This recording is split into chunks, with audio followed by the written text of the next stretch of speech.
परिवार के साथ में दी है और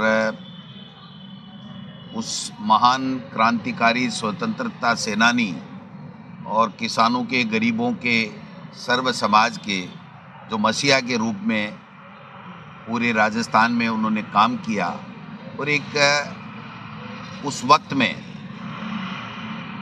जो संघर्ष किया, उस वक्त में जो राजस्थान को एक नई दिशा दी, राजस्थान के लोगों को एक नई दिशा दिखाने का काम किया और जो आतंक का वातावरण था उसमें उन्होंने सर्व समाज को साथ लेकर के और सबके कल्याण के लिए कार्य किए। इसलिए आज वो याद किए जाते हैं, बरसों बरसों तक याद किए जाएंगे। लेकिन मैं समझता हूँ कि ऐसे किसान नेता जो सर्व समाज को साथ लेकर के उन्होंने राजस्थान में एक अच्छी लोगों के कल्याण की नींव रखी थी, उस पे आज पर्दा डाला जा रहा है, उसको कुचला जा रहा है। जो देश और प्रदेश में डबल इंजन की सरकार अपने आप को बता रही है, वो किसानों के साथ में किस प्रकार से अत्याचार कर रही है।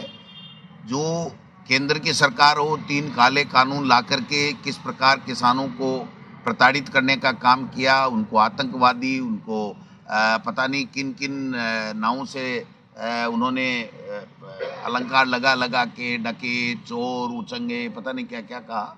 और आज भी किसान बॉर्डर पे बैठा है, उनकी कोई सुनने वाला नहीं है। और यहाँ तो किसानों की कोई सुनने वाला है ही नहीं। मुख्यमंत्री जी और कृषि मंत्री ने दोनों ने ये कहा कि किसान को आदत पड़ गई है कि उनको लोन लेने की और उसको नहीं चुकाने की। और उसके बाद में मुख्यमंत्री जी हाउस में ये कहते हैं प्रश्नकाल के अंदर इंटरवेन करके कि मैं भजन लाल ये कह रहा हूँ हाउस के अंदर कि जो बाजरा खरीद का हमने संकल्प लिया है एमएसपी के ऊपर, सरकारी बाजरा खरीद का, वो हम पूरा करेंगे। और आज उनका किसान आयोग का चेयरमैन मना कर रहा है। राजेंद्र राठौड़ जो तत्कालीन नेता प्रतिपक्ष थे, वो कह रहे हैं हमने, हमारी कमेटी ने घोषणा संकल्प पत्र बनाया था और मैंने वादा किया था प्रदेश के लोगों के नेता प्रतिपक्ष की हैसियत से। आज सारे के सारे मना कर रहे हैं कि बाजरे की खरीदी नहीं होगी। तो जो किसानों के साथ में अन्याय ये कर रहे हैं, पंचायत राज के चुनाव से किसान के बेटे जो जनप्रतिनिधि बन कर के आते हैं उनके भी अधिकारों को इन्होंने ख़त्म करने का काम किया है। और एक आतंक का वातावरण और विपक्ष को कुचलने का काम कर रहे हैं। जैसे माननीय गहलोत साहब ने कहा कि जो फोन टैपिंग के आरोप कैबिनेट मंत्री ने लगाए थे, उस दिन पूरी पार्टी ये कह रही थी कि नहीं, किरोड़ी लाल जी ने ऐसा नहीं कहा। तो फिर आपने ये अनुशासन की कार्रवाई का नोटिस क्यों दिया, आप बताइए। अब आप मान रहे हैं कि किरोड़ी लाल जी ने ऐसा कह दिया जिससे छवि धूमिल हुई है। जब छवि धूमिल हुई है तो किरोड़ी लाल जी अब क्या जवाब देंगे, नहीं देंगे, मैं उसमें नहीं जाना चाहता। मैं ये कहना चाहता हूँ कि हाउस को डिस्टर्ब करने का काम सत्ता पक्ष नहीं कर सकता। जो सत्ता पक्ष ने किया है वो पाप का भागी है। वो प्रदेश के जो लोगों के मुद्दे थे उनको हाउस के अंदर आना चाहिए था, डिस्कस होता, उसके समाधान की बात होती। उस समय को उन्होंने जो है वो गंवाने का काम किया है। और मुख्यमंत्री जी आए, 2 घंटे से ज़्यादा भाषण दिया और उसके बाद में मुख्यमंत्री जी ने एक शब्द नहीं बोला कि किरोड़ी लाल मीणा जी हमारी सरकार के ऊपर गलत आरोप लगा रहे हैं। क्योंकि मुख्यमंत्री जी वही बात कह सकते हैं, वही काम कर सकते हैं जो पर्ची दिल्ली से आती है। उसके अलावा अपने विजन से, अपने विवेक से वो एक शब्द नहीं बोल सकते। ये अब प्रमाणित हो गया है, बच्चे बच्चे को पता चला है। और इनके मंत्री भी कहने लग गए कि हमारी सरकार तो पर्चियों से चलती है, जो पर्ची दिल्ली से आती है उसके अलावा न मुख्यमंत्री बोल सकता है और न मंत्री बोल सकते हैं। और एक ट्रेंड और चला है कि अगर कोई हाउस के अंदर कोई भी एमएलए या प्रतिपक्ष का व्यक्ति अगर उसके सरकार के खिलाफ उसकी आलोचना कर देता है तो उस आलोचना के बाद में उसको डराना, धमकाना, उसके खिलाफ जो है वो जीएसटी की अधिकारियों को भेज करके रेड डालना या इनकम टैक्स में उसके लिए कहना कि इसका इनकम टैक्स का खगालो, इसको ईडी वालों को कहना, एसीबी को कहना, ये एक मैं समझता हूँ कि ये तो अंग्रेजों के शासन में भी नहीं हुआ था साहब। जो काम आज केंद्र की सरकार के साथ साथ यहाँ पर जो भाजपा की सरकार है वो करने का काम कर रही है।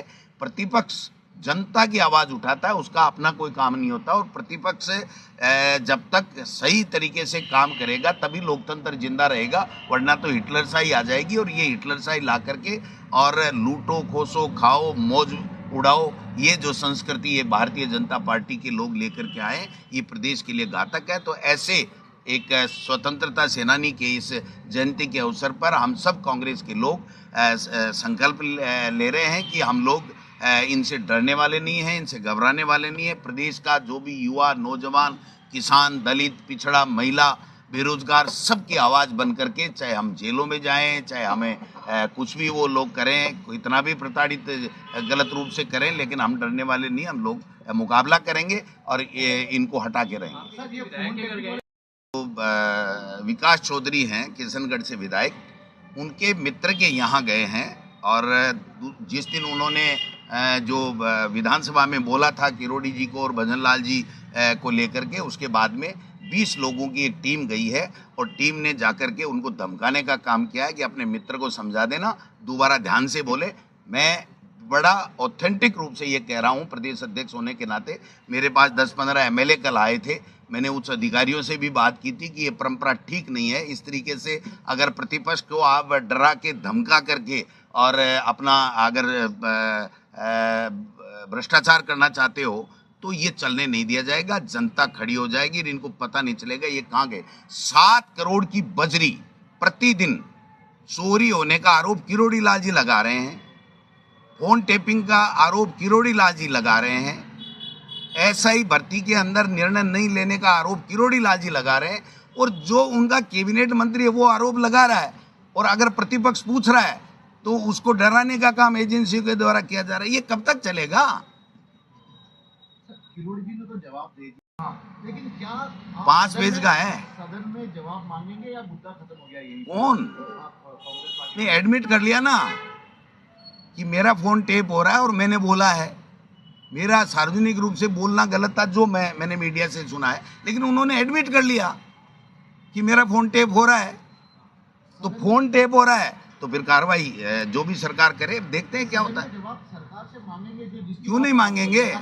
हम तो बजरी घोटाले का भी मांगेंगे, इनकी बेईमानी का भी मांगेंगे, जो इलीगल टेंडर करके गुजरात की कंपनियों को जो ठेके दे रहे हैं, बिजली को, पूरे किसानों की बिजली को जो है वो निजी लोगों को सौंपने का काम कर रहे हैं। खनन माफिया हावी हैं, पूरा का पूरा लैंड माफिया हावी है। और यहाँ पर जयपुर में इतना ज़्यादा ज़मीनों में घोटाले हो रहे हैं, वो सारे मुद्दे उठाएंगे। क्यों नहीं उठाएंगे? डरते नहीं हम लोग। हम राहुल गांधी जी के सच्चे सिपाही हैं, हम निडरता के साथ में काम करेंगे। मरना तो एक दिन है भाई साहब, जहर खाएगा वही तो मरेगा। हमने बेईमानी की नहीं तो फिर हमें डरना किस बात का है? देखना आप जब बजट भाषण आए, बजट के बाद में देखना इनकी क्या हालत बनाते हैं हम लोग। ऐसे डर के थोड़ी काम चलेगा, नहीं डरने वाले।